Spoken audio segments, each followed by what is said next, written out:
Good evening, everybody. It's Monday, June 7th, 2021. My name is Mike Langford, and welcome back to another episode of DearBands Live, the podcast that explores the paths and stories of career-minded artists and music industry professionals. My guest tonight, most people recognize him as the bassist of Canadian pop-reggae band Magic, who've achieved worldwide success with their breakout hit, Rude, including a Juno Award for Single of the Year in 2015 and top 10 in 11 countries, including 6 weeks at number 1 on the Billboard Hot 100 chart. During the last year of lockdowns, he's kept busy releasing a steady stream of music independently, along with weekly performances on his Lazy Sunday live streams. Please welcome my guest tonight, bassist, songwriter, and vocalist, Ben Spivak. Ben. Boom. Hello. How are you? Good. You? Good, man. Good. Thanks for having me. Thanks for joining us. You're looking good. Oh, thanks, buddy. So are you. Doesn't look like you've been under lockdown for the last 15 months or so. Where are you located right now? I'm in Los Angeles. That might help with the appearance and just feeling good about things. So The sun helps. But you get sun now too, right? Actually, it's been super hot here. It's 39 degrees here today. Oh, Celsius for Canadians. Love it. And I want to say off the bat too, your background. Mm-hmm. I thought it looked so good. Oh, I thought it was a green screen. Oh wow, thanks. No, it's a couple like things. I just got a map thing. That funny thing is, I've actually seen other people have this too now. I've seen some other people use the map on their streams, and I'm just like, yeah, maybe I should find something a little more unique. And I think it looks good. Thanks. Well, I appreciate it. And I had some extra Christmas lights hanging around, and just kind of set it all up, made it look. I'm Christmas lights. That's one of the secrets. Yes. Every good streamer knows the power of a good Christmas light. No, it looks awesome. Thanks, What's going on these days? Well, you were kind enough to mention the Lazy Sunday live streams I've been doing every week, which has really kind of kept me alive, just sort of emotionally speaking, just to get to play for people and interact with an audience. That's been a lot of fun. There's been sort of a core group of people that come every week, and then some other people who kind of dip their toe in and kind of take a look and stuff as well, and probably some people who don't comment who I don't even know are there. They're probably peeking in from the back. The lurkers. But it's been fun. It's been great, and I've got to try new songs. I'm like, I even ask, I'll play a song and I'll be like, what do you think of this? Should I release it? And they're like, yeah, do it. So I've sort of made it based on that. And I've been putting out a song just about every 4 to 6 weeks since January. I just put out my newest one on Friday called Never Got to the Light, which I'm really proud of. I co-wrote it with a good friend of mine, Ty Taylor, who's one of the best singers, and he's become one of the best songwriters. I mean, he's really developed as an artist, and that's been really interesting to watch, and to let him be a part of my music has been really an honor for him to be so enthusiastic about sharing his talent and wanting to make what I'm doing as good as possible. Yeah. I'm curious, have you been working together? Has it been online collaborations? No, we were kind of in each other's bubble a little bit. He only lived about 10 minutes away, so like, I have to admit, it was a bit of an extended bubble.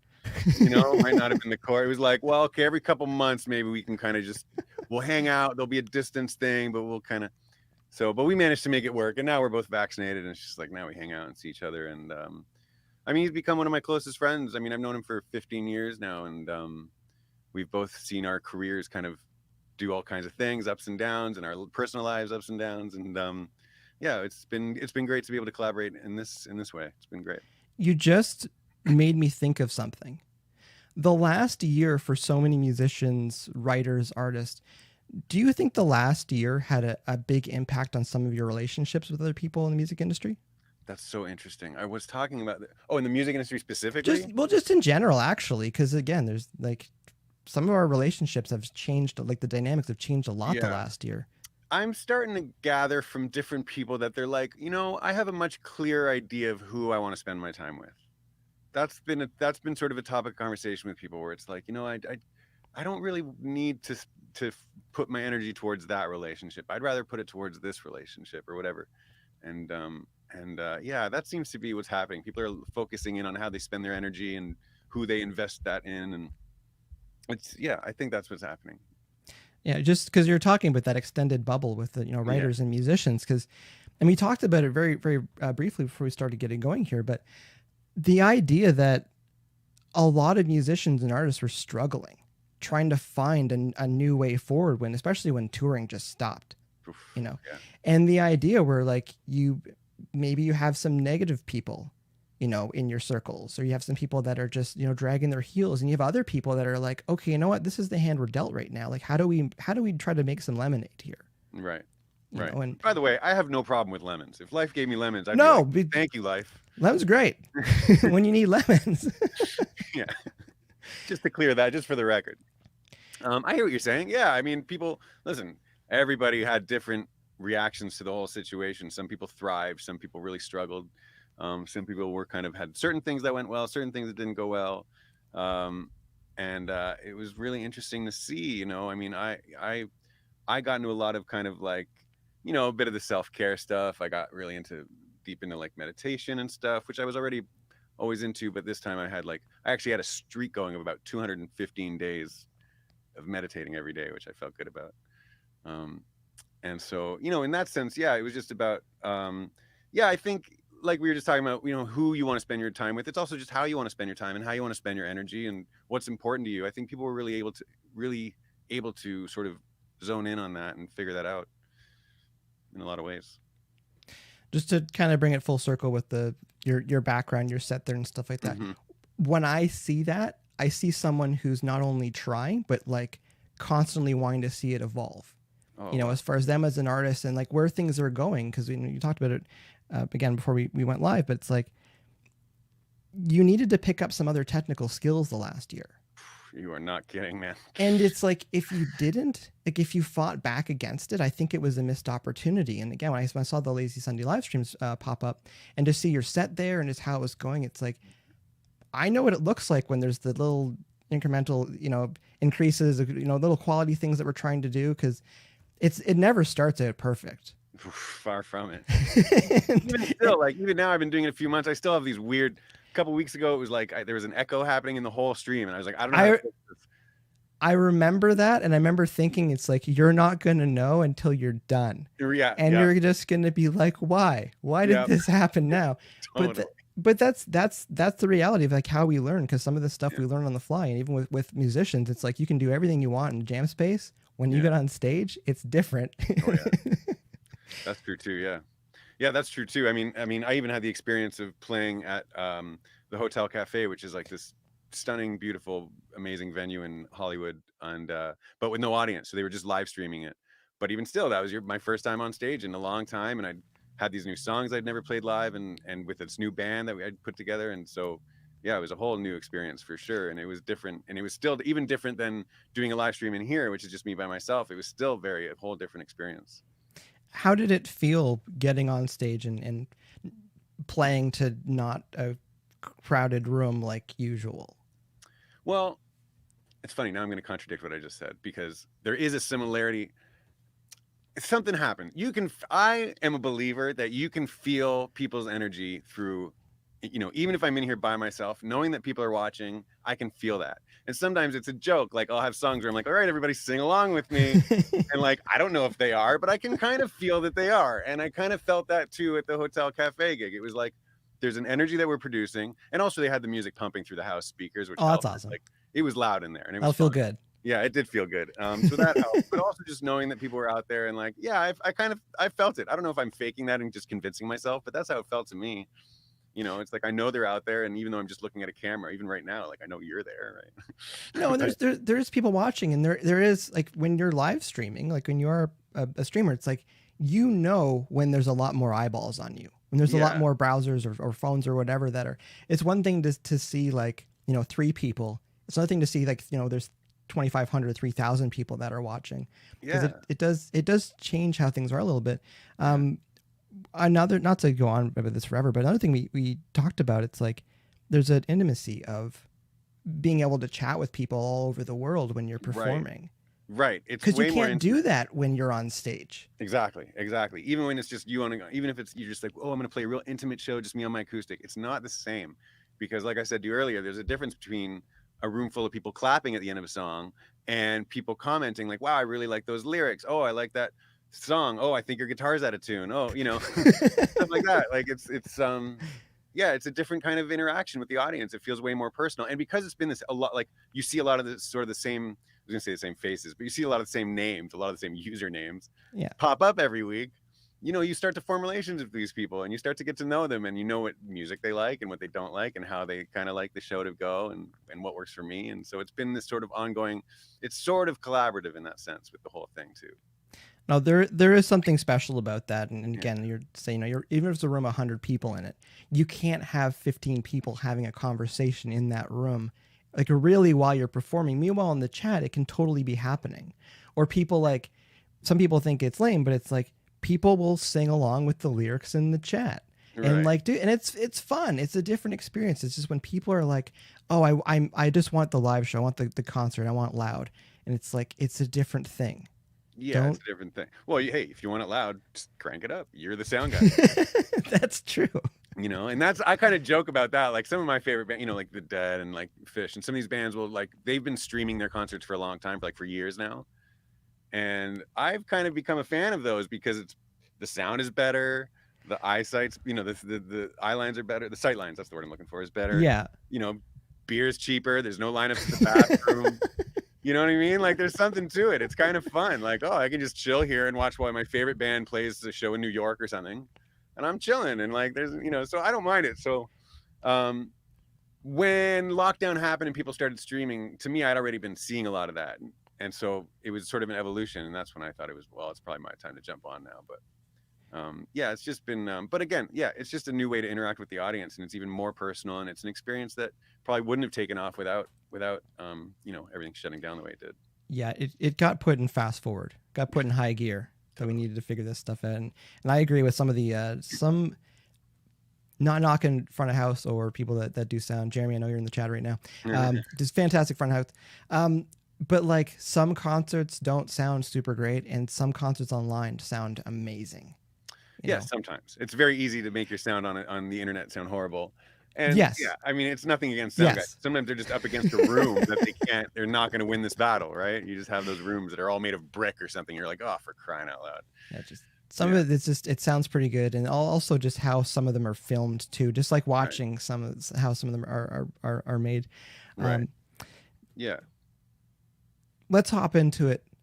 How did you get started in music? Was bass your first instrument? No. Like, when did you actually start? Like, what were the seeds that got planted? Well, I mean, I think my parents probably had a lot to do with it. They're not musicians, but they were kind of music loving hippies back in the 60s and 70s. And so, you know, and so they always went to concerts. And, you know, I always tell it, like, back in the day, you know, a babysitter and a concert ticket were about the same price. So my parents just brought me to these concerts when I was younger, when I was super young, like 4, 5, 6. And so, like, I know that I saw the Eurythmics live. I don't remember it. I was there. I saw the Eurythmics, and that is cool. And like, you know, you'd go and you see the Beach Boys. And then as I got older, I was like, I would want to choose the concerts to go to. So concerts was always a huge thing. And so music is always a huge thing. Even one of the earliest home videos is like me and my sisters, like, singing songs in the living room and stuff. Like, there's always music. It's actually surprising I'm the only real musician, because there was always music, and there was always like a very distinct, like, my dad always liked, you know, the singer-songwriters, the Bob Dylans and the Neil Youngs and James Taylors and the obscure, like, Jim Croce's, he liked stuff like that. And my mom was always into, like, the Everly Brothers, or not the Everly Brothers, the Righteous Brothers, and musicals. That's what she loved. And so there was always music. So by the time I was like 4, I think I was starting to ask for piano lessons. And that's how it started. Basically, I wanted piano lessons. You're one of the lucky ones that got piano lessons. Yeah, I am. My sister asked, and they said no, because I think they just even recognized the difference. Like, I was just more into it. Like, they were just like, oh, this kid's a musician. Whereas my sister just wanted to try it out, and they were like, no, I don't think that's for you. But for me, they were like, yeah. I say lucky ones too, because so many kids, I feel, get pushed into piano and they don't want to play piano. They want to play guitar or something. Oh yeah, right. There's that angle as well. And then they get older and they get into music more, like, I really wish I had a foundation in piano. Right. It's a great instrument. This is what I heard my whole life when I was a kid. And I'm learning piano. I'm playing piano. And they'd say, oh, that's a great first instrument. I don't even know what that meant. Like, what do you mean that's a great first? Does that mean I'm going to learn more? Okay, I guess I'll learn more. And so as I got older, I would just learn more instruments. Like if there's a guitar, I'll learn their guitar. If there's like, and then, you know, in high school and junior high, there was like, you know, violin and cellos and stuff to learn. And so I got into all of that stuff. It's an excellent foundation for Right. kids. And I'd say too, just like having access to it. Did you have a piano in the house? My lovely parents bought one once I started lessons. That's so amazing. we had like an upright piano in the house that I played. Just instruments being accessible. That's the other thing too. That's a common thread with some musicians. It's like they didn't have to like sneak off to go find the piano. Right. You know, that's true. And my dad had a guitar. Like I said, he was a hippie and he had this old beat up little conga drum.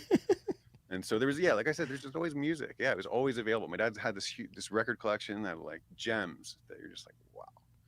So did you start getting into bands in high school? Yeah, like junior high. I had a band that like, I don't know if we played any gigs, but we would get together in their basement and jam and like even work on original songs. I think I was already writing by then. When I was like 16, I was in this like, I started gigging with like this acoustic, it was this 2-man acoustic band between me and like my best friend Aubrey, and we were Ben and Aubrey, and we played the Elmo Combo and the Comfort Zone and the room. Oh, Holy Joe's. We played Holy Joe's a lot upstairs from the reverb there. You know, those kinds of spots. And then I went to college and I got another band there, and then that's when I started like looking for more professional like paying gigs. You know, and I started playing cover bands and things, and then phone calls for. We can get there. I'm skipping over everything, but like, on tour. Yeah, that's what happened in a nutshell. This is why I could never write a book. It would be 3 pages. First 2 pages, a bunch of stuff happens.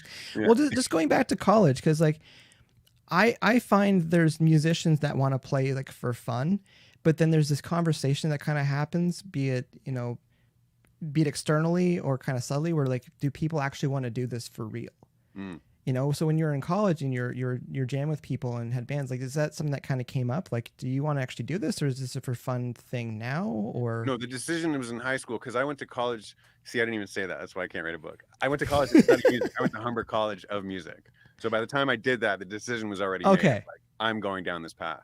It was in high school, and actually, that's I've told that story too, where it's like, it was my parents they're like, you have to apply to college. You have to go to college. I don't care what you study, but you got to go. So I was like, fair enough. Okay. And then I kind of found Humber College and I saw the audition process and I was like, I think I could do this, and I kind of thought about like, journalism school and stuff like that. And I was just like, I mean, I guess I could do that. But then I saw the music thing and I was like, oh, that's the one. And so I remember, trying to convince my parents, who didn't need to be convinced, but I thought they did. And so I was like, I really want to do this. And they were like, that's totally fine. And I was like, no, I really, really want to do this. And they're like, no, totally, that's cool, you can do this. And I was like, no, you're not hearing me.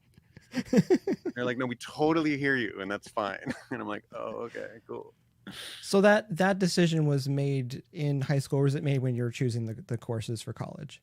It was probably cemented by the time I was choosing college. But I mean, looking back on it, it's like, what else was I gonna do? Well, you mentioned the idea of maybe going through for journalism. A common thread seems to be too. It's like, well, what would you do in your spare time? And so many people are like, well, I'd probably still be doing music.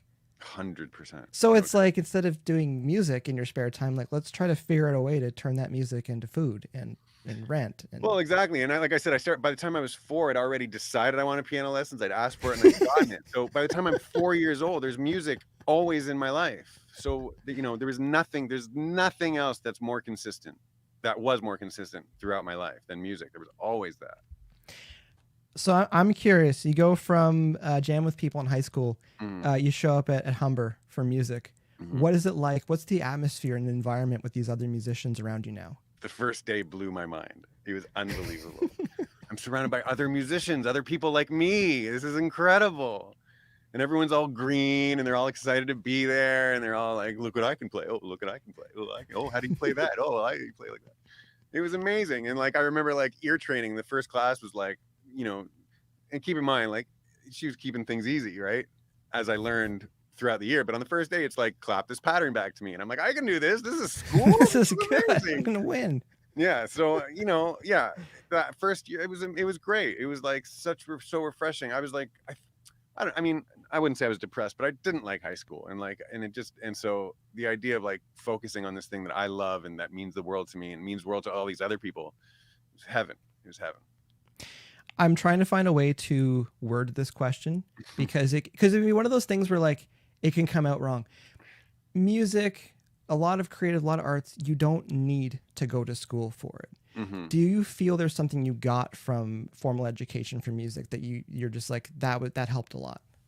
For sure. I have choices. When I'm creating music, I have a whole textbook full of choices in my head. And so that helped. You know, I can walk into any session and not really ever get stuck. You know, it's like, oh, well, I know where we could try this, we could do this, we could do this, or we could do this. Pick, you know, choose your whatever you want. So that's a good thing. But it's interesting you mentioned that, because I also have to say that, like, I was talking to a friend of mine the other night, and he went to an art school, and I kind of feel like that would have been a lot better, because art students seem to have something happen where like the creative part of their brain just gets busted wide open, and now they can, and it's like anything they can dream of, they at least know how to start, or they can think of it, or they at least feel confident enough to follow through on it. Whereas with me, it was more like I was like studying jazz specifically, and so there's the theory of jazz, and there's the way that that's done, and like all that, and so I didn't have that same sort of like, you know, that same sort of I wasn't taught how to be that open creatively. Like, I'm talking about bands like Radiohead, or like who they went to art schools. They didn't go to music schools, right? That's the difference. So like, so bands who are just like, they just seem super creative, and they're not worried about rules, and they invent, they're very inventive, and like that kind of stuff. I feel like that's what I missed out on, was like, how can you just bust the doors wide open with creativity and just come up with something that's so new and fresh and inventive? For me, that's just a bit of a struggle. And so I think sometimes there's just sometimes where even when I'm writing, I think a little too much inside of a box of like, you know, what are the rules? What are the choices? What can we do? I think there's a lot of value though in knowing some of those rules and the theory in music though, and I think you hit it right on the head. It's like not getting stuck. It's like there's several ways you can get out of something, or you realize, okay, this is kind of a bad path because it's going to lead us here, sort of thing. But I think there's a balance between the two, and I feel like artists kind of started on one end or the other, right, and eventually they find themselves in the middle. Other question I had about the formal education, your network there. Any other musicians, you know, like was it just having that energy of other musicians that wanted to treat it like a career and treat it seriously? Do you think that helped a lot? Oh, for sure. Yeah, for sure. Like, yeah, there's an energy, undoubtedly. Like, and you get to know all these people, right? You're there for 4 years or however many years, and you get to know them, and you get to see them develop musically, and you sort of get to know each other. So yeah, no, and for sure, like you said, yeah, there's benefits for sure. I don't have regrets about going to jazz school. I just wish that there was more encouragement to like, here's a blank piece of paper. Here's, you know, or here's an instrument you've never even seen in your life. Go make something with it. Something like that. There wasn't any of that. That's all I'm talking about. But as far as like the knowledge that I have, totally, like, I'm a professional musician, and part of that is the things that I know. And so, yeah, that obviously I have my college education to thank for that. And you know, I think to that extent, there's certain artists or musicians who might take me a little more seriously because of it, if that's even the right word to use. You know, they might just say, okay, this guy knows what he's talking about, or something. So there's that. Yeah, I just wish, like I said, like, you know, it was a bit more of a playground. Like, I strive for that. I try to make it a playground. I'll tinker with things and try new things. And what happens if I go to this completely unrelated chord and stuff like that? But it just doesn't, but I have to force that to happen. It doesn't come as naturally as I see it happen to, like, you know, like a Tom York, who's just like, he just does whatever he wants. Yeah, I start breaking down some of the arrangements, and you're just like, this is really smart, or this is like, how did you figure this one out? Right. Where does this come from? How does this happen? Thinking about the thing I wanted to mention, again, going to school, it's like you learn the language, and knowing language it doesn't hurt throughout life. So with communicating with people, you mentioned you start doing music more professionally. What were some of your early gigs where you started, like, how did you get into paid gigs first and foremost? Two things happened at once. One was, there was a guy I kind of grew up with and he was a few years older than me. He started working at major labels. He just started working as like I guess almost like an A&R, or like just different kinds of jobs at labels. And when there was an artist he really liked, he would call me to audition to play in their band. And by doing that, I got to set foot inside of like the Sony Music Building, and people just started to get to know me a little bit. And I was also like, not pushy, but what's the word I'm looking for? Very driven, let's say. And some of these artists, I would like become their friends, and I would call them every week and just say, hey man, even if I didn't get the gig, I would audition for them. I wouldn't get the gig, and I'd still just be like checking in every week. Hey, how's it going, man? Right on. You working on your music? Everything cool? Right on. That's cool. All right, man. Good talking to you. And then eventually that led to them either hiring me or recommending me for something else, things like that. That was a much slower build. That's how I started touring with like major label artists. That was a much slower build. At the same time, when I was at Humber, there was always these little things going up on the walls for auditions, and different bands needs gigs. And there was this cover band that like played 5 nights a week, and would like just you get paid. You get paid every night. You play music, you get paid. And I was like, yes, please. Boom. And took the number, auditioned, got the gig, and played 5 nights a week, playing songs I hated, songs I loved, to audiences that were like not really my people, just in the sense that I just didn't really understand them as an audience. Like, they were really into like the top 40, all the stuff we were playing. It was all top 40. It was like music I didn't understand from like a enjoyment perspective necessarily. But that taught me a lot. I mean, that was a huge skill. So I played in that band for maybe a couple years, 4 or 5 nights a week. Some of them were open mic nights, so people would then get up and you'd have to kind of play with them and catch the songs. So it was a huge learning experience. And I was able to put a little money in my pocket, so I didn't have to get a day job, so that I could just go to school, play in this band, work on my own thing. That was it. What are some of the songs you loved? Oh, that's a great question. Tainted Love, we used to play. I love that one. Let me think. It's been a long time since I've thought about it. There were always some songs that I was like, yeah, this is gonna be fun. Or we made fun. Like me and the singer kind of had a little chemistry with this girl. She was a great singer, and we'd have a little fun on stage. So like we'd be playing this thing, and like we'd try and figure out. Look, I think we invented the mashup. This is what I'm trying to say. We invented the mashup. We'd be playing a song, she might sing something else on top of it, or I might sing something else on top of it. We'd have a little fun. Then the guitar player would look over at us like, all right, guys, enough. Yeah. So we had fun with it. Man, you asked me what songs did I love? There were a bunch for sure. Walk Like an Egyptian. I remember we did that. There were a lot of the 80s stuff. I've always loved playing 80s music. What venue are you playing 5 nights a week at? Oh, different. But like we had a couple you're just traveling. Okay, I get it. But like bars, like bars, right? Like we'd like in Mississauga, like we played at like the Valhalla Mississauga, and we played at like the what are they called? We had a few gigs in Mississauga actually, and then but also like the Unicorn in Toronto and stuff like that. Just a top 40 cover band. But I just learned a lot doing that, and I was able to earn a lot of get a lot of skills by doing that. No, that's intense though, because like they say like when a band goes out on tour, it's like that's where you get good. Because when you're playing every single night, and even when we chat about live stream stuff, it's like when things aren't going right, it's like you get a chance to fix it next time.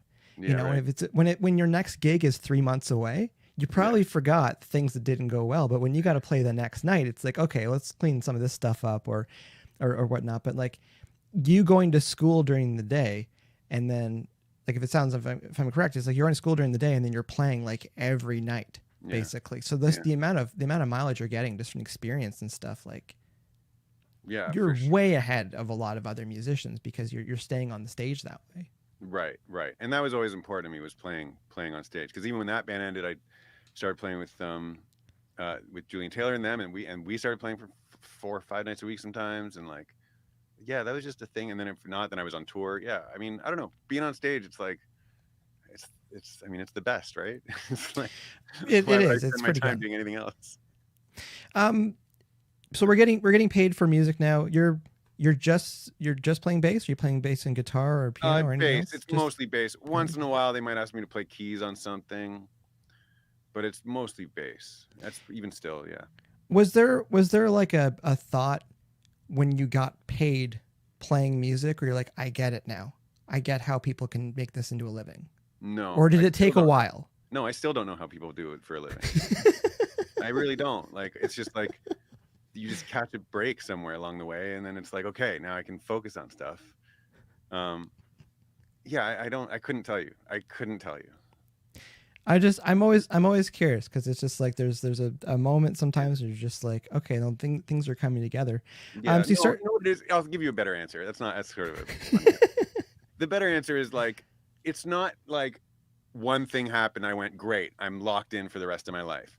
It's like every year or two, I kind of have to reevaluate and just be like, is everything still working and cool? And like, can I keep doing this? Yes. Okay, cool. And so, and I make that decision based on the kind of thing you're talking about. Like, what's that one thing? But I need that one thing like every couple years, really. There needs to be something. So like, even now it's like, you know, I started putting out music and I started seeing like results and like encouragement and stuff. And so that alone is enough to make me go, cool, I'm going to keep going with this. And that's just how I've always kind of faced it and taken it on, is by, yeah, it's like that. So what you're talking about, it's like, yeah, every couple of years, probably I have to find one of those moments. That's a good way to put it, with the reevaluating. Cause like we've probably both seen many people in music that just keep trying to tread the same path, and it's not, it may have worked once, but it's not working anymore. And it's not to say it'll never work again, but it's like, no, just try some other things and just be able to take that step back. And as you're saying, reevaluate things. I think that's important, especially the last 18 months alone, reevaluating what the game plan is. Yeah, exactly. So started playing with some bigger artists. I don't know how quickly we can skip ahead, but with Magic, how did we get there, or like how long was the process of just kind of bouncing around different artists? And yeah, it was a few years. It was like I was making my living playing in cover bands and playing and then touring with like these label artists. Like I remember I started with Liam Titcombe and this singer named Christine Evans from Victoria, BC. And then I started playing with like the Mudmen. Do you remember them? They were yeah, you remember them? Yeah, I remember them. You know, they played the bagpipes and they looked like wrestlers, and it was a punk band, and every song was an F or B flat. Because of the bagpipes? Yeah, bagpipes are tuned that way. So it's like, all right. Hey guys, I have the song in A. Nope. Cut. funny thing about that song in A. Yeah, exactly. Yeah. No, it wasn't gonna happen. And then and then I got and then I started touring with Chaos, which was like, that was the first time I ever toured outside of Canada, which was like a huge thing. And we did Letterman and stuff. That was a big one. You want to ask about like, what's the thing that made you feel like that was a moment, just getting that gig and seeing like, oh, I have access to this kind of touring now. Okay, this is cool. And so that happened. I played with him for a couple of years, and then after that is when I started thinking about the future and thinking about, I mean, I'd always wanted to move to LA. I'd been talking about it for years and wanting to do it. And there was just a moment where I felt like my career was a little stagnant for a second. I was like, I don't know what's going to happen right now. And so I thought, I'm going to go to LA for 6 weeks, which is the longest I'd ever gone. I was coming out here for like 2-week trips, right? And which is like, you know, people think that's enough time, and it's not. You got to spend real time. So I was like, I decided I'm going to spend 6 weeks here to see if it's worth spending 6 months there, to see if it's worth moving there. That was my plan. And I stayed for 6 weeks, and then I just never came back. And what year was that? That was 2013. I came in January of 2013. I was going to stay for 6 weeks, and I never left.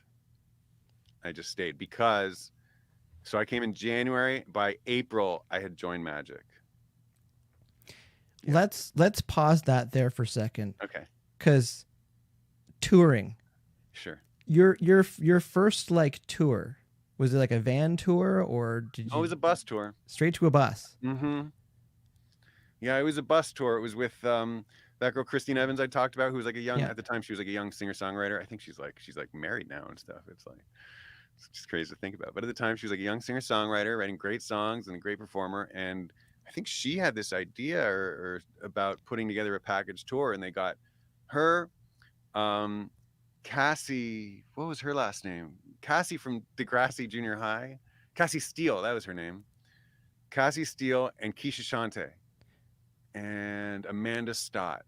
So it was all these female young singer-songwriters. Keisha was like R&B, but still sort of a singer-songwriter. And that was the tour. And it was like this package thing. So we were on a bus, and it was sponsored by Bell Canada, and we toured coast to coast. That was my first Pretty tour. awesome. That's a pretty awesome first tour. Oh my God. The bus alone, and then going from venue to venue, and great first tour. That sounds pretty comfortable. Yeah, it was great. And then you kind of brushed over with Chaos and Letterman. Mm-hmm. What? Yeah. Can you go into that at all? Yeah, I mean, well, so Chaos was interesting because I was working with my friend Tom Mackay, who was talking to his friend Pete Cattleback, and they were like, man, we need a bass player. Pete Cattleback was doing sound for Chaos at the time. And Tom and Pete were out, and Pete was just like, we need to find a guy fast. And Tom was like, I know this guy, Ben. You should call Ben. And so they called me, and they did things a little differently than what I was used to. Although in retrospect, it was very smart. But they just had me come down to a bar and hang out with them and like just hang out and just see what that was like before we even played a note together. And so Kevin was there, and Jazz was there, and Santosh was there, the whole band, the whole like the classic Chaos lineup, if you will.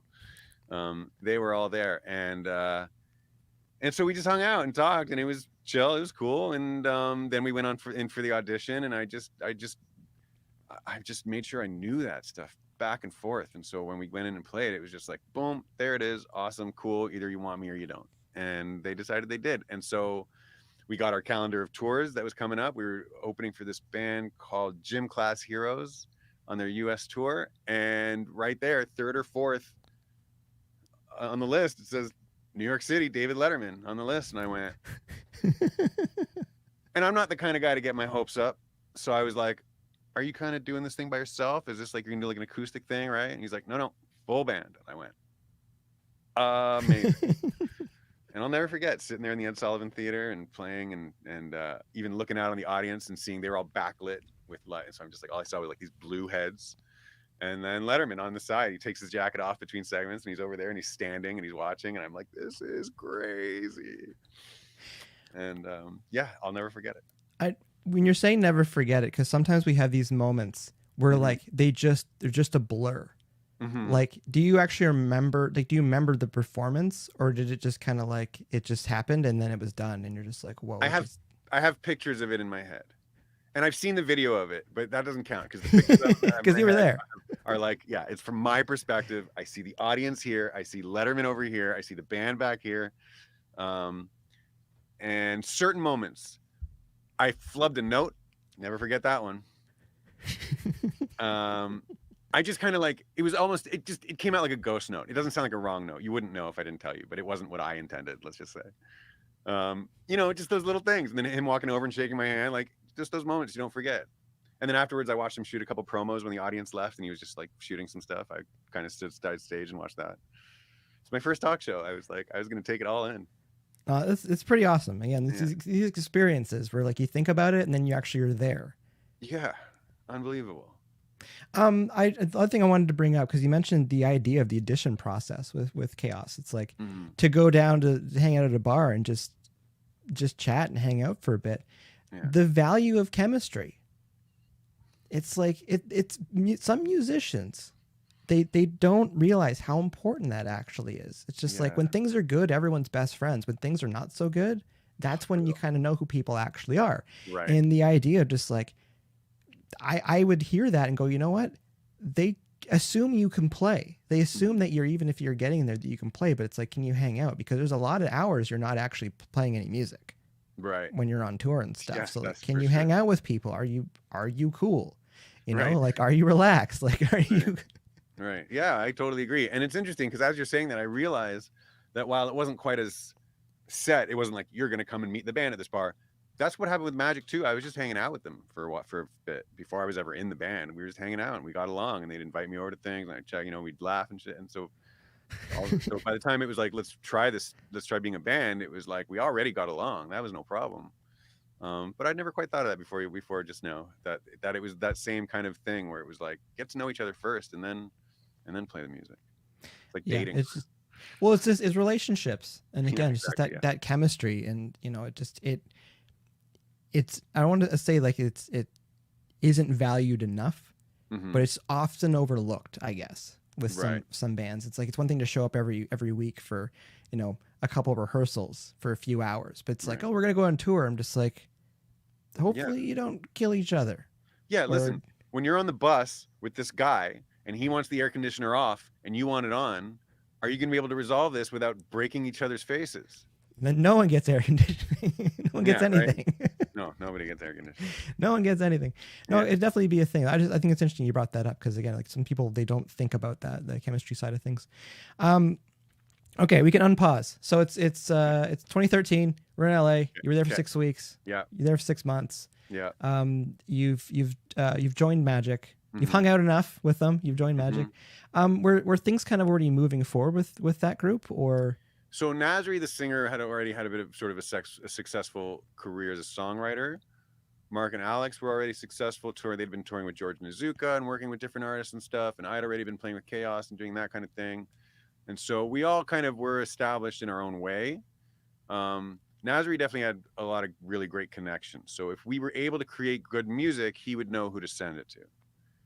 And that's where we were when I joined the band. It was like, we just need to make this music and then we can send it to people. And a couple of the songs had already been written. Maybe 4 of the songs had already been written. And then we kind of got together and finished the first album.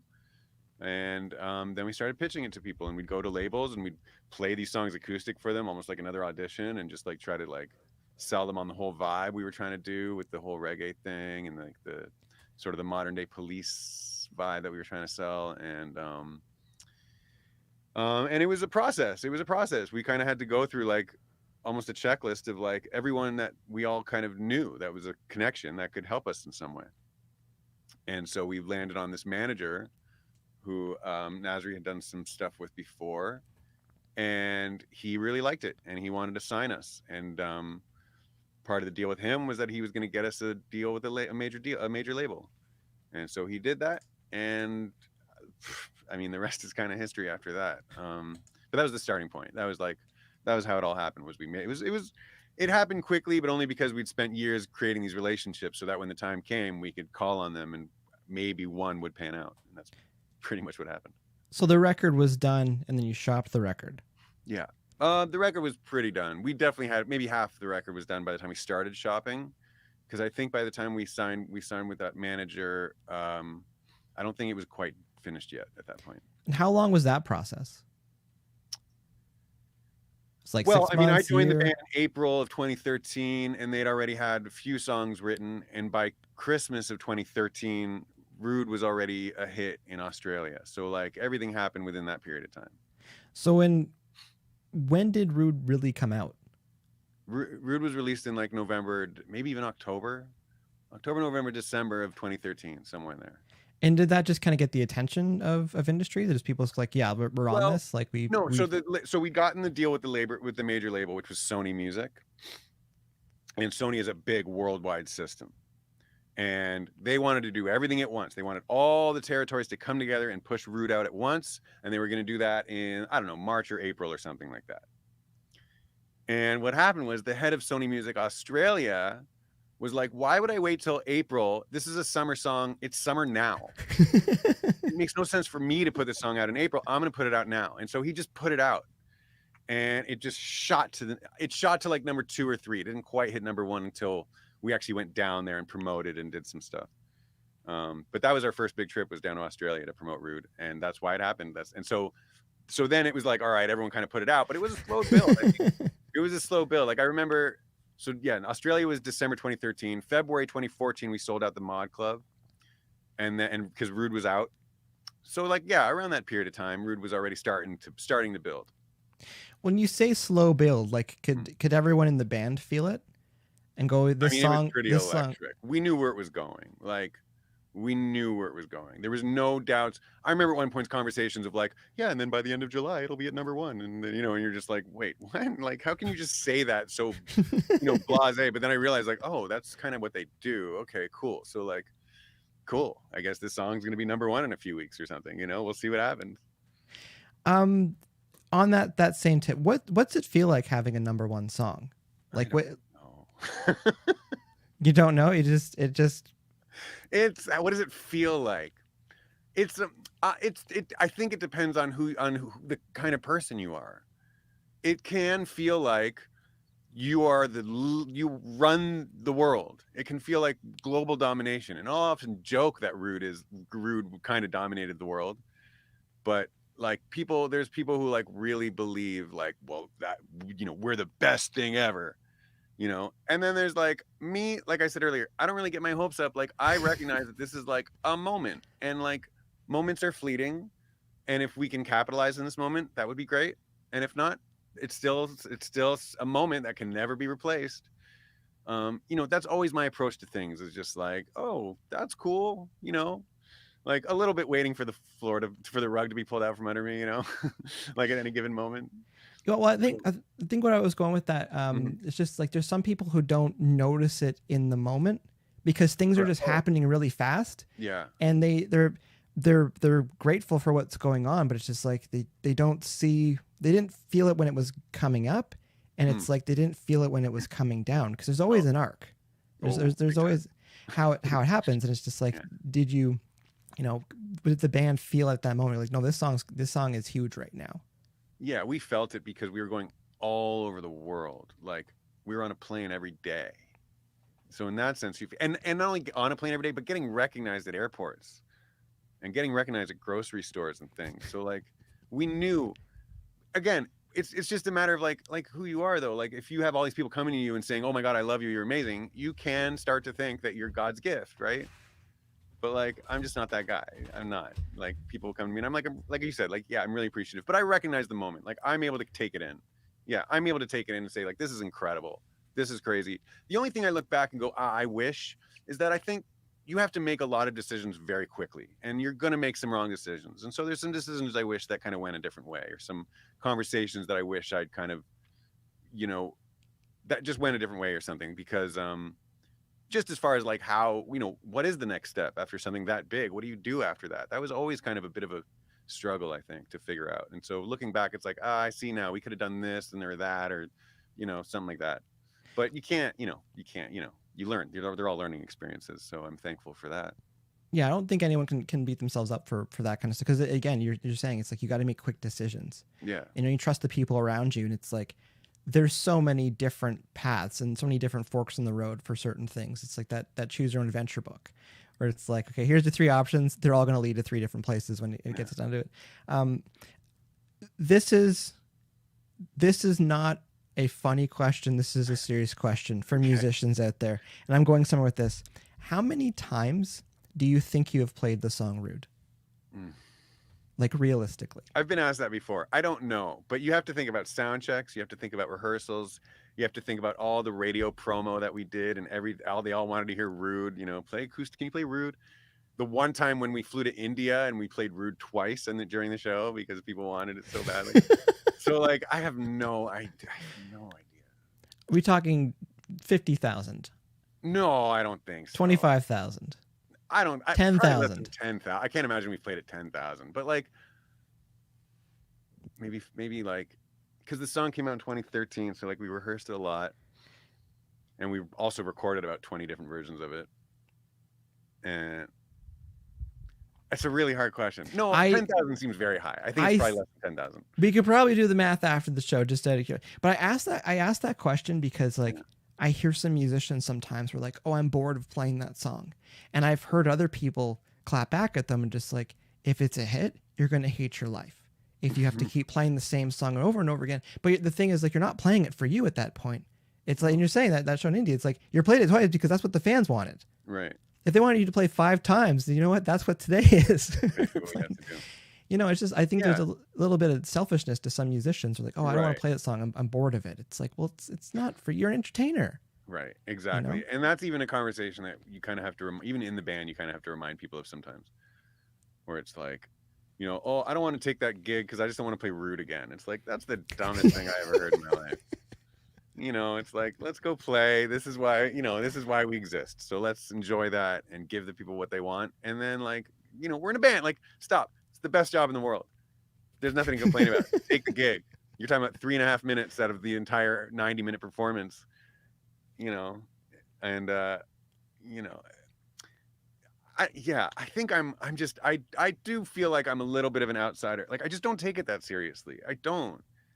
I'm happy to play Rude. It's fine. Like, let's go. Let's give him the best version of Rude we've ever played in our lives. Like, well, you know. the other part of that, like you coming up playing covers and stuff, it's like there's a big part of that you're really playing for the crowd and realizing when bands have songs that do really well, you know, there's bands that are covering Root, Right. you know, because if the fans want to hear it. So it's like it's understanding like you are entertainers at that point. I know everyone's creatives and they want to write the songs and meet a band, but it's like you are entertaining once you get on stage. Yeah. So that's only where I was going with it. That's good. No, and you're right. I mean, there's definitely a tie-in. It's I hadn't quite thought of it, but you're right. All those years of playing all those cover songs that I hated, it's like I learned how to kind of emotionally detach. It's like I can play a song I hate and still be having a great time. That's fine because it's still music. So like, it's easy. Yeah. I have no complaints. I'll play Rude whenever you want. So Magic. I saw one of the tours. You toured with Maroon 5. Mm-hmm. What was that like? That was amazing. That was amazing. Because they're a pretty big band. Really big shows. You know, you get a calendar and you're used to seeing things like the Mod Club or the I don't know. I'm trying to think of references that everyone would understand, but you know, those kind of smaller clubs that hold like maybe 1,000 people tops, and then all of a sudden you get a calendar that's like American Airlines Arena, the Forum, Madison Square Garden, you know, United Center, and you're like, what? This is crazy. What? This is not. Are you sure this is for me? Hey, man, I think you emailed the wrong guy. This doesn't make sense. I'm like, no, these are your tour dates. I'm like, wow. That was really exciting. That was some dream come true level stuff. Was to go on this big arena tour and open for this big band, and you know, and everyone knew the song. Like it was an amazing thing. Like by the time I've been to enough concerts, I love concerts. I always go to concerts. I've been to enough concerts that I know that the opening act is never going to see a full house. And we did. We had a full house every night. They were there to see us, not just as much Maroon 5, but they figure if we're playing, let's go early and check them out. And that was awesome. Like, so we actually had big crowds, and they knew Rude, and we threw in a couple covers. I think we used to play Girls Want to Have Fun or something. And so like we made it fun. And then yeah, when Rude, I mean, it kind of would sometimes, there were some nights where it felt like Rude was the biggest song of the night. Like, you know, Maroon 5 would come on and play all their hits, but it was like, the crowd didn't quite pop the way that they did for Rude. You know? I don't know. I'm just saying, I don't know. No, there can be a vibe that way. There can definitely be a vibe that way. Yeah. Remind me, there's a story I can tell after we're done filming. Okay, sure. Stuff like that. So how did you get the news about the Maroon 5 tours? Email, phone call, the text message? There's always, when something like that happens, there's conversations about, look, this is what we're trying to do. We think it can happen. This is how much they want to pay us, but we're going to come back and try and, you know, renegotiate. And so there's all these conversations. So by the time you get the email that it's locked in and it's happening, it's like you're expecting it. But I do remember getting the email, I think in an airport in like the middle of the night was when they finally sent us all the actual dates. And I was just like my jaw was on the floor. I was like, what? And it was 2 months all over the US playing all the big arenas, and then a month in Europe playing all the big arenas. It was like, you know, all of a sudden you're in Amsterdam, you're in London, you're in Paris, you're playing all these. It's like, this is crazy. This is like this is it. This is the major leagues. And it was an amazing experience. Learned a ton. Can you expand on what you learned on a tour that size? Oh, just the differences. Like I've done tours, even like I've been on the Warp Tour, which they go around to big venues and stuff, but a lot of times you're playing on the side stage and catering is set up in like a parking lot area. You know, it's different. It's a little different. Yeah. But this was like, you have your own dressing. It was like, there's a lot of luxury. There's a lot of also like politics. Like we never got a sound check. Every day they'd say, guys, be there at 3:00. Cause if there is a sound check, you don't want to miss it. Be there. So we'd all be sitting here waiting. And then it's like, nope, no sound check. So, but that's fine. No big deal, because you're using the same PA, you're using the same speakers, you're using the same crew. Everyone knows how it works. So like, if anything, there's going to be slight adjustments, but it shouldn't be the biggest deal in the world. So that was a learning experience. It was like, oh, things are actually easier when you just do the same thing every night. It's like, it's pretty easy. So first show on the tour, no sound check, or did you kind of get one there? Yeah, the first show we got a sound check because just to get locked in, and then because Maroon 5 had sound checked the entire day before. They rented the arena so they could run the show and do production rehearsals and things. So then day of, we were able to get on, and in 3 months of touring. Over like a 6-month period, we did 3 months of touring. That was our only sound check. And it didn't freak anybody out. You're just like, we're just going to go out there and do it. Did it freak anybody out? I don't know. It didn't freak me out. You have a choice, really, actually. You certainly don't have a choice. Look, somebody really wanted sound checks. Otherwise, they wouldn't keep like asking us to stick around in case there's a sound check. So somebody must have said something about wanting it. Wasn't me. I don't care. I'll get up and play. I'm just thinking too, like, was that your first time playing arenas like that? No, I'd done like things, I'd never done a full tour like that, but I'd done some things with Chaos. We did some like radio shows and things, and even Magic. By that point, we had already played like some big radio shows at arenas, and I think by that point we'd even done Madison Square Garden for something. So we were kind of like, we were getting used to it. But just the idea of seeing it every day, and like if I woke up early enough, I could see them unloading the trucks and setting everything up and seeing how it all worked, and like that was just, for me, like a big nerd like me, that was super cool. Just because sometimes there's big differences being on a smaller stage versus being on a gigantic stage. Yeah, there's lots and of it. any advice, tips, thoughts, insight to a musician that's on stage, like things to kind of pay attention to? I would just say don't get overwhelmed by it. It's funny, yeah, we just said, yeah, there's lots of differences, but don't treat it like it's different. The only thing to treat differently is that because there's more people, you need to be a little bigger. Your movements need be a bit bigger. When you're at this little small club, you can kind of just give someone a little wave, like a little hi, and just like, that's cool. But when you're on a big arena stage, it's like, hey, everybody, how's it going? You got to kind of just be bigger. So be aware of that. But otherwise, don't get overwhelmed by it. It's still a show. Hopefully you're already rehearsed, so you know what to do. Just do that. Just follow the script. You'll be fine.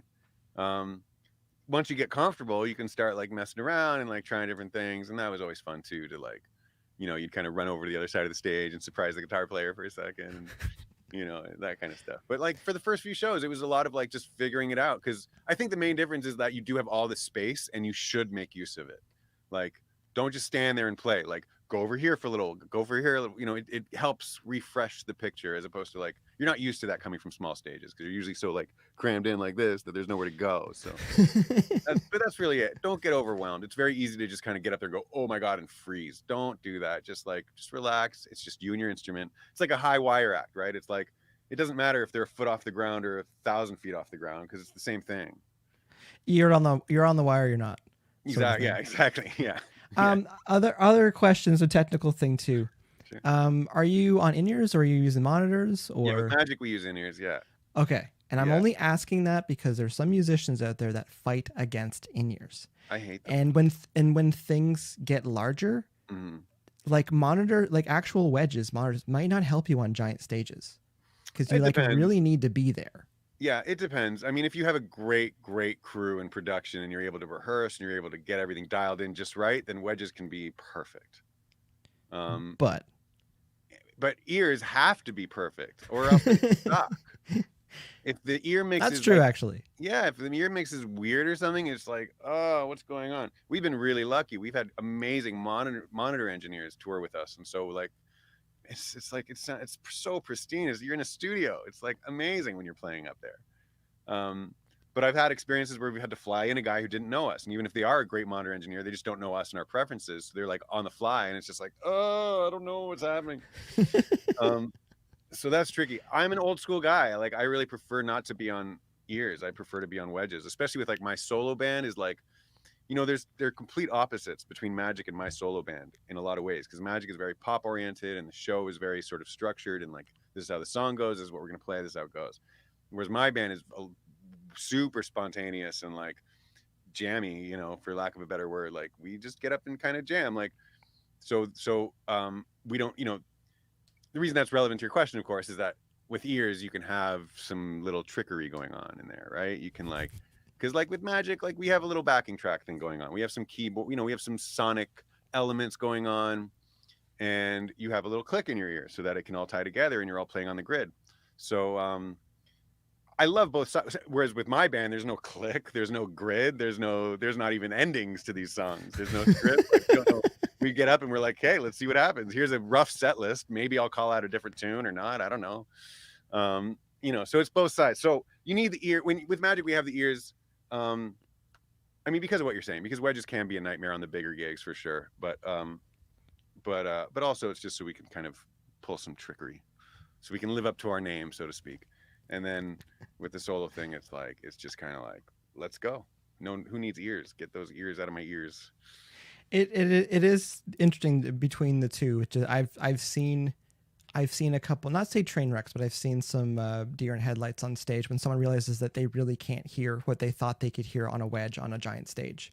Right. You know, you used to have the drummer play drums, and you used to have the drummer beside you, and now when your drummer's 20 feet away from you, Yeah.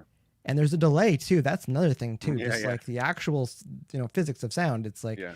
there's weird delays and stuff, and you can't just stand and look at each other on stage because, as you're saying, like bigger movements when you're on a bigger stage. Yeah. Now, but like I said, if you have an amazing crew, like the band Fish, they're all on monitors, they're all on wedges, and they have this incredible setup where they have speakers set up almost 360 around each guy. So, and they have it set up where it's like if the guitar player moves closer to the piano, he's going to hear more of the piano because they got the speakers set up that More way. over there, yeah. Right? If he needs to hear a little more of the bass, he'll walk over towards the bass player, and he'll actually hear more bass. So it like all feels very natural, and he can just kind of he can adjust whatever he needs just by moving an inch over here and an inch over there. And he doesn't have ears, and he's able to, and it sounds amazing. They've been a band for 35 years. They know how to play together, right? So it makes a difference. But all stories that I've heard are that it's just like amazing on stage, super comfortable and super easy. Not to turn this into the monitor mix hour podcast, but I think there's interesting and there's a few points here. Did you have any shows on that tour where there was audio hiccups, or have you any shows you can think of where like you really couldn't hear, not necessarily on that tour, but just in general, where you really couldn't hear yourself, or something was going wrong, and you just have to rely on like, I just know these songs and I can hear a bit of drums, and we're just gonna get through this. Sure, that happens. Yeah, I mean, yeah, that happens. I couldn't even name a specific one just because like it happens all the time. The biggest nightmare when you're working with backing tracks is like, will they make it through the whole song? Like, is something going to just crash? Always. And I'll tell you, it happened to us a few times. Twice were very significant because they were on live television. Oh, that feels good. Once was a show in Brazil in front of 20,000 people where we had a 60 or 70 minute set, and our whole playback system died right before we went on. Oh, great. And so we went and played the whole show without click, without track. It was just a raw band. And which is tricky. It's just us guitar, bass, drums, and like, you're in front of 20,000 people. You need those bigger sonics. You need it to sound huge, or else you just kind of sound a bit like a bar band sometimes. It can be hard. But we got through it. And then the other one was, I think, on Good Morning America. Halfway through the song, our playback just kaput, and we were just like, oh, okay, here we are, because it's live national television. Awesome. It happens. It can work flawlessly 99 times before that, and then that'll be the time that there's a hiccup for it. Right. Anyone that is using tracks, again, and Ben's 100% correct. Some of these bigger shows, these bigger tours, there's certain things that it does help when you're augmenting certain things with your show, just sonically, because you do know the difference between the two. Right. Especially up against DJs. If you're playing festivals and there's DJs and they've got this, they got that, and it sounds awesome. And then you come out and you're just like, boom, boom, it's like you're dead. You're dead in the water. So you gotta spice it up. You made me remember. I saw Depeche Mode a couple of years ago. Oof. And they sounded amazing, but it's like the way their drums could sound because of those electronic overtones and the amount of synths and stuff, and it sounded wicked. Mm-hmm. I want to say it's tougher with rock bands to sound sonically as full as some of the artists that have more electronic overtones. For sure, unless you're Foo Fighters and you have the hardest hitter in the band and on the drums, and you have 3 guitar players and a keyboard player, and then Dave Grohl just screaming the whole night. Yeah, who also plays drums, letting you know that you got to keep playing drums the way that he'd be playing drums back there. So. Yeah. Okay, we can stop talking about monitors. No, there's the musicians and bands that listen to this stuff. It's like some of them that they need to hear it from people actually doing this for real. Right. I'm curious. So, pretty massive tour with Maroon 5. You do US, you do Europe. Coming off of that tour, like you probably hit a point later on, like maybe 5-10 shows left, and you're just like, okay, this is coming to an end soon. Mm-hmm. Was there something lined up after that, or is it like, just like we're gonna go home, or like what, like kind of emotionally and mentally, like what's kind of going on internally with the band at that point? We were busy. We were very busy. So I don't remember exactly what happened after the Maroon 5 tour, but we definitely had stuff lined up. We were just from 2014 till about 2018. It was busy. It was like a lot of it's a blur. Especially some of the one-off gigs, because there'd be times like literally that India gig I was talking about was a one-off. We flew to India to play a show, and then everyone flew back. I didn't. I stayed for 2 weeks and traveled around India, but the other guys were like flew there, flew back. Yeah. So I can't remember. I know what you're saying. There's definitely a tour. You know, the post-tour depression is a real thing where you get home and you're just like, oh, there's nothing to do. This sucks. That's a real thing. Post-tour depression. A lot of musicians experience it. Different levels. It isn't necessarily equal to like real depression, you know, but it can be like a bummer for sure coming off tour. But with Magic, it was so long. It went for so long, but it also kind of like it faded out. It didn't quite like, it didn't just stop. You know what I mean? It was kind of like, oh, a little less gigs this year, a little less gigs until we finally were like, and then everyone kind of got more interested in like working on their solo stuff and wanted to take some time off. So by the time we did that, it's not like we had a packed calendar of stuff that we had to like adjust to or something. So just kind of gradually. Yeah, it was pretty gradual. Down. And even still, like we've already got like Magic already has a gig coming up in July, and we're going to go in the studio at some point in the near future. And you know, so there's still, now that things are opening up again, Magic is the wheels are definitely turning for sure. No, I do like asking, well, not say I like asking, but just that post tour mindset, because some people aren't ready for that when they come off the road. Because again, it's like you have your brain is wired differently after you're on tour, because every day it's survival. Every day it's like there's things going on, and then you come home and you look in your fridge and you're just like, this feels weird. Right. You have to fend for yourself, especially on a big arena tour where they have catering and you like don't have to worry about food. That makes such a big difference. Then your only thing to worry about is like, what am I going to do for like 15 hours today? And it's like, oh, I'll go to the gym, I'll go to the mall, I'll go see a movie, you know, and then you come back to the arena and there's catering so you can eat, and then you have a show, and then you get on the bus and off to the next city. So yeah, I definitely agree with you. Your brain becomes totally rewired, and I think that's part of why there's this sort of depression at the end. I've seen artists of all levels experience it. The biggest acts in the world have talked about like coming home and just like, ugh. But it goes away. It's just about your routine. You just got to change your routine. When you're on tour, there's a certain routine. When you're home, there's a certain routine. And if you're able to just kind of jump between the two, then you should be good. No, it's again, excellent advice for musicians out there. At least they know coming into this. And I always say too, like, you haven't gone on tour until you've had to do laundry on the road, sort of thing. Yeah. It's just like the idea that this is something that is real. So don't ignore it. Know that people do feel this. I've had you over an hour now. I've loved the conversation. Yeah, me just too. Just thinking with your Lazy Sunday live streams, you got plans to just keep that going as long as possible. If you do end up on the road, I'll keep doing it until I don't want to do it anymore. Honestly, like it's like any, like I'll keep putting songs, like I've been putting out songs every month or so, and like I'll just keep doing that until I don't want to do it anymore, until I get too busy. Yeah, I'm curious to see, because like Magic has been sort of off for a little while, so I've been able to kind of make time for my own thing. So once Magic does pick up, it'll be interesting to see how I can balance everything. But for now, yeah, I'll keep doing these live streams. They're every Sunday at 1 o'clock Pacific, 4 o'clock Eastern. They're free on YouTube, and it's fun. You know, I'll take requests and like we'll tell jokes and talk and interact in a way that it's impossible to do during real live shows. So like, yeah, I love doing it.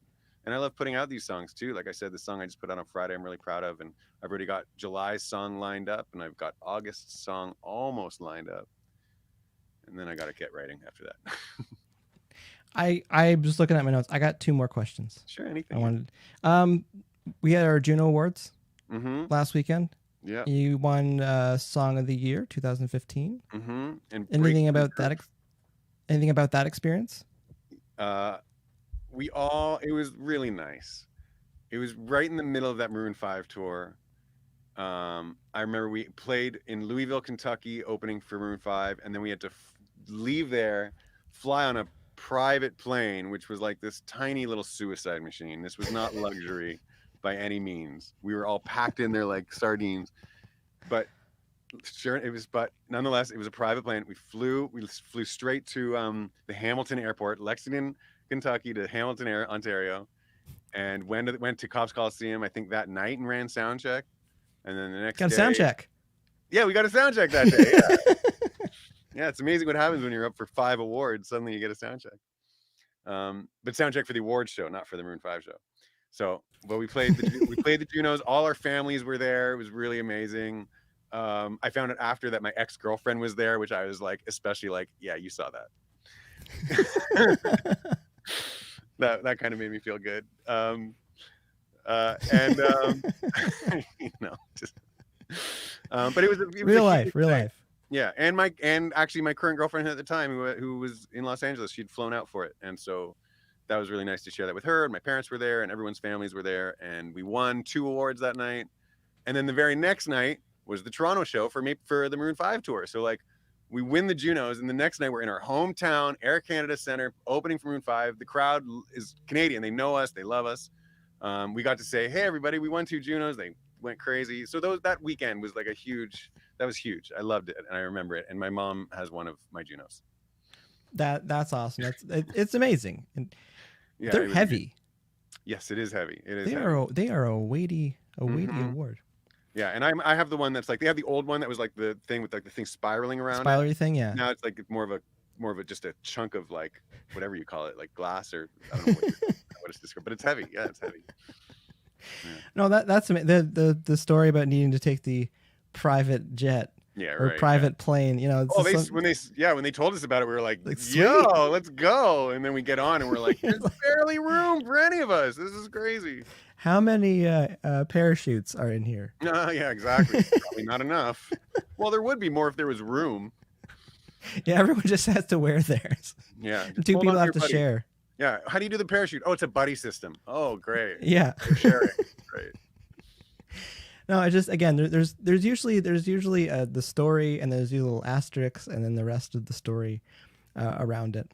Right. Again, yeah, like, no, that was just a big celebratory weekend. That's awesome. Yeah, it was great fun. And we got to, like, because we've been on tour so much, there was a bunch of people we didn't see. So the Junos was like, you got to see a bunch of people. Like, I remember, like, we're friends with, like, not the Weeknd, but his band. We all know all the guys in the band. And so they were all there, and yeah, just fun to see a bunch of people. It was great. And to be like, sort of like, you know, we were like the sort of the heroes of that weekend. People were like there people were excited to see us, which was fun. It's awesome. It's a feel good event for a lot of people. It's positive, and everyone is feeling good. Yeah. Last question I kind of have: if you're starting music today, any advice you would give to somebody, you know, it's 17, 18 years old, trying to get into music, that wants to be a professional musician, session player? Well, okay, it's different. I mean, with what you know, but if someone's starting right now, I would say, like, now, like, we're in a world where it's so easy just to put out music, and so there's nothing stopping you from doing that.